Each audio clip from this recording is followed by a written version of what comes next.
15 વર્ષથી પાલેજમાં જૂના અને જાણીતા computer, laptop, CCTV camera service, printer repairing તેમજ નવા અને જૂના કોમ્પ્યુટર લે વેચ કરનાર. એડમિશન ફોર્મ તેમજ તમામ સરકારી ફોર્મ ઓનલાઈન ભરી આપવામાં આવશે. અંકલેશ્વર રાજપીપળા ચોકડી પાસે ઓટો ગેરેજમાં ચાલતા દારૂના અડ્ડા પર પોલીસનો દરોડો. 1.14 લાખના મુદ્દામાલ સાથે બુટલેગર જેલ ભેગો. ગેરેજની આડમાં વિદેશી દારૂનું વેચાણ. અંકલેશ્વર જીઆઈડીસી પોલીસે બાતમીના આધારે રેડ કરી ઉત્તરાખંડના ઇસમને ઝડપી પાડ્યો. ભરૂચ જિલ્લાના અંકલેશ્વરની રાજપીપળા ચોકડી પાસે આવેલ એક ઓટો ગેરેજમાંથી જીઆઈડીસી પોલીસે વિદેશી દારૂના મોટા જથ્થા સાથે એક બુટલેગરને ઝડપી પાડવામાં સફળતા મેળવી છે.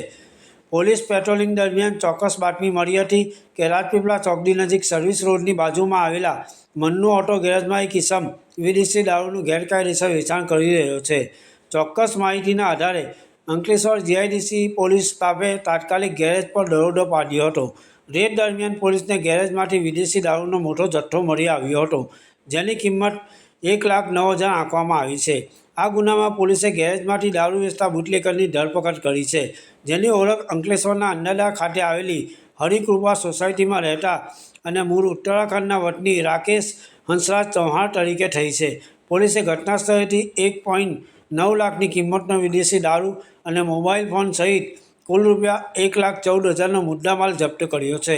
હાલમાં જીઆઈડીસી પોલીસે ઝડપાયેલા આરોપી વિરુદ્ધ પ્રોહિબિશન એક્ટ હેઠળ ગુનો નોંધી કાયદેસરની અટકાયત કરી છે અને આ દારૂનો જથ્થો ક્યાંથી લાવવામાં આવ્યો હતો તથા તેમાં અન્ય કોણ સંડોવાયેલું છે તે દિશામાં વધુ તપાસ હાથ ધરી છે. પાલેજ ટાઈમ્સ, ભરૂચ.